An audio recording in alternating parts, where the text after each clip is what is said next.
Assalamualaikum warahmatullahi wabarakatuh. Kami dari tim PBL TRM 605 dengan judul Video Profile Prodi TRM 2026 akan mempresentasikan hasil dari proyek yang kita buat di semester ini.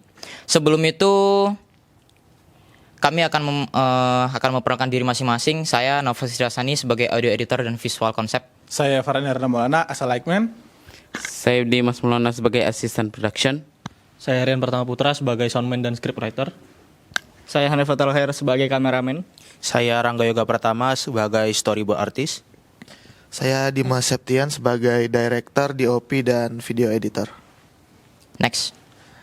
Di sini saya akan menjelaskan bab 1 yaitu latar belakang pada proyek kami. Belum tersedianya video profil resmi menjadi kendala utama bagi program studi teknologi rekayasa multimedia dalam membangun brand awareness. Sejalan dengan urgensi tersebut, program studi TRM memandang bahwa pembuatan video profil berfungsi sebagai alat untuk membentuk visi dan misi serta capaian unggulan prodi. Next.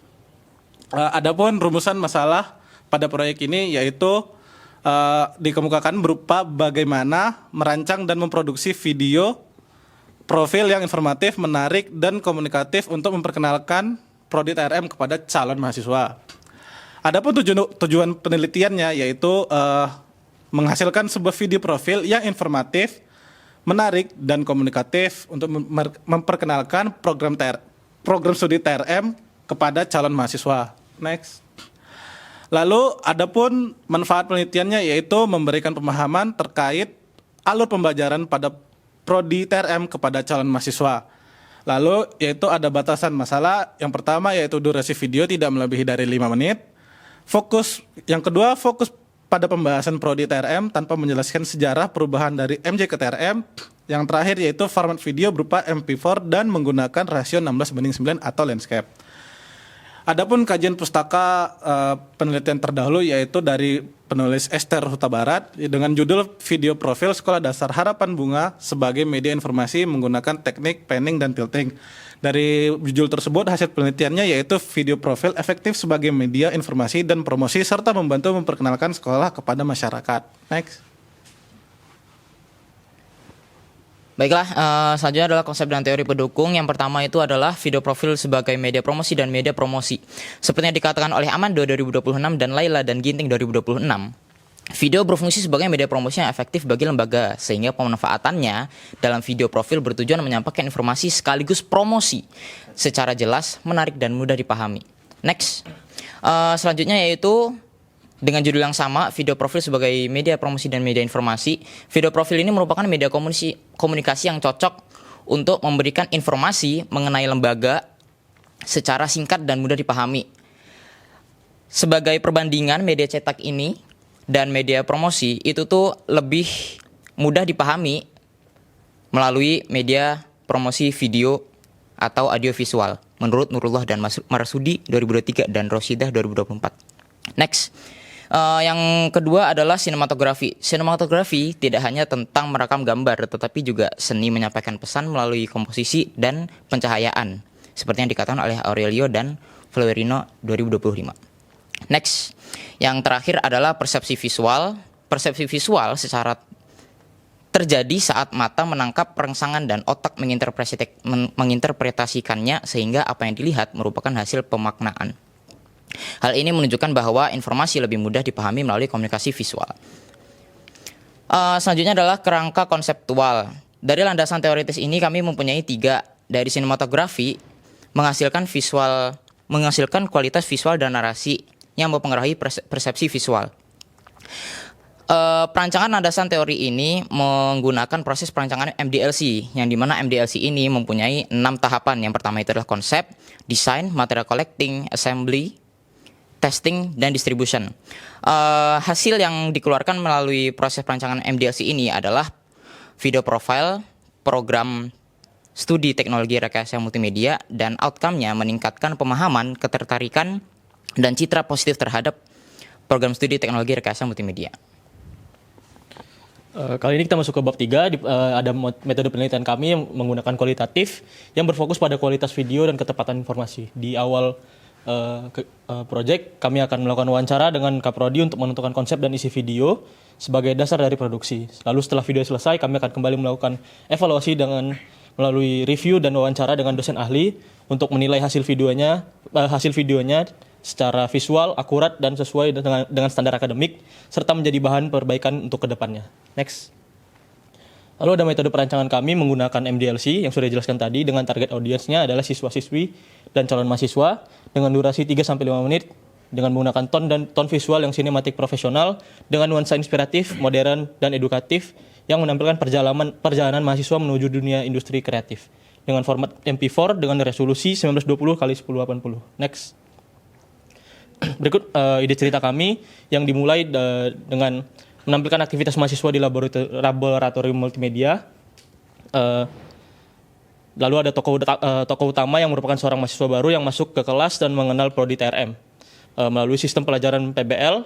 Lalu seiring waktu ia berkembang menjadi belajar dasar, berdiskusi hingga terlibat langsung dalam proyek seperti desain grafis, videografi, motion graphic, dan UI UX. Di akhir cerita, ia berhasil menjadi pribadi yang siap terjun ke dunia kerja, menunjukkan bahwa TRM merupakan tempat lahirnya individu kreatif, inovatif, dan siap membangun masa depan digital. Next. Berikut adalah sinopsis yang kami kembangkan dari ide cerita tadi. Next. Lalu ini adalah gambaran dari naskah kami. Next. Berikut gambaran dari storyboard kami. Next. Lalu ada terakhir metode pengumpulan data yang kami gunakan melalui pengujian kepada beberapa dosen ahli melalui kuesioner terbuka yang berisi pertanyaan yang diberikan kolom komentar pada dosen untuk memberikan pendapat dari setiap pertanyaan. Dalam hal ini, jika video sudah selesai dibuat, maka tim akan melakukan pengujian kepada beberapa dosen pengajar yang ada di Poltek. Setiap dosen akan mengisi kuesioner terbuka dengan memiliki tujuan yang berbeda tergantung pada bidang yang mereka kuasai. Kategori dan penilaian dari narasumber akan ditampilkan di tabel berikut. Baik, selanjutnya di sini adalah dokumentasi dari hasil daripada pengumpulan data melalui dosen-dosen ahli media dengan beberapa bidang antara lain ada narasi dan ide cerita, ada sinematografi, ada bidang audio, editing video, dan kepala program studi sekaligus selaku klien. Next. Di sini adalah beberapa pertanyaan-pertanyaan dengan topik seperti apakah alur cerita sudah cukup, apakah sudah relevan, apakah informasi plot dan sebagainya yang disampaikan melalui video sudah relevan dengan program studi yang ada saat ini. Next. Selanjutnya di sini adalah kriteria penilaian tentang sinematografi dengan 5 pertanyaan juga, apakah videonya dari komposisi dan framing sudah sesuai, bagaimana kualitas dari video tersebut, dan sebagainya. Next. Selanjutnya di sini adalah kriteria penilaian dari bidang audio dengan beberapa pertanyaan seperti apakah rekaman dari video ini sudah jernih dan bersih untuk standar profesional untuk video profil, apakah untuk kebutuhan dialog, musik, latar belakang, dan sebagainya, apakah sudah cocok apa belum. Next.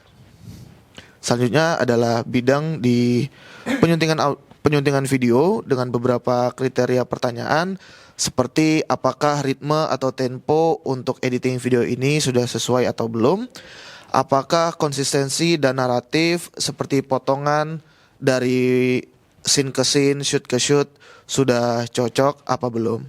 Next. Terakhir adalah untuk penilaian dari klien langsung dengan beberapa kriteria pertanyaan seperti kesesuaian informasi pada video terkait kurikulum, kompetensi, apakah penyajian informasinya sudah baik apa belum, dan apakah video tersebut sudah mempresentasikan prodi saat ini atau belum. Next. Baik, lanjut pada bab 4 yaitu implementasi. Jadi di sini adalah dokumentasi pada saat kami melakukan proses produksi. Di sini seperti yang terlihat di layar, kami melakukan produksi di salah satu fasilitas yang ada di prodi TRM. Next. Selanjutnya adalah pengambilan voice over. Masih pada tahap produksi, kami melakukan pengambilan voice over pada ruangan lab audio. Next. Selanjutnya pada tahapan pasca produksi, kami di sini mengedit video yang sudah kami ambil sebelumnya di aplikasi Adobe Premiere Pro. Next. Lalu ini merupakan salah satu scene hasil dari produksi kami. Next. Baik, di sini saya akan menjelaskan dari bab 5 terkait kesimpulan berdasarkan hasil perancangan, implementasi, kemudian pengujian yang sudah kami lakukan selama 1 semester ini.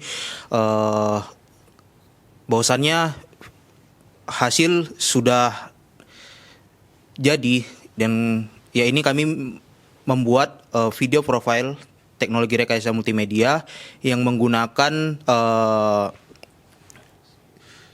MDLC sebagai metode pengujiannya, yang dimana juga kami sudah layak melakukan pengujian oleh dosen ahli.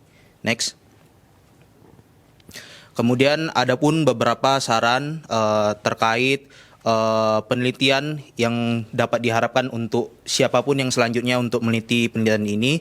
Kemudian mempersiapkan rencana cadangan, komunikasi, persiapan produksi, dan lain-lain. Next.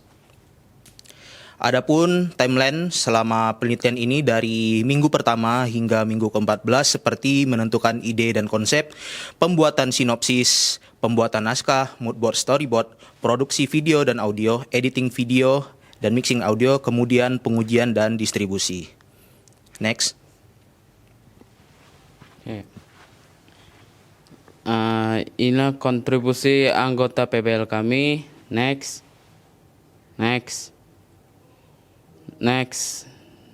Dan next.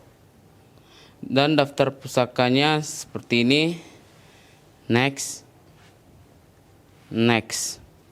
Sekian dan terima kasih. Baiklah, berikut ya adalah hasil dari produksi yang sudah kami kerjakan di semester ini. Terima kasih. Wassalamualaikum warahmatullahi wabarakatuh. Waalaikumsalam warahmatullahi wabarakatuh. Hasil produksi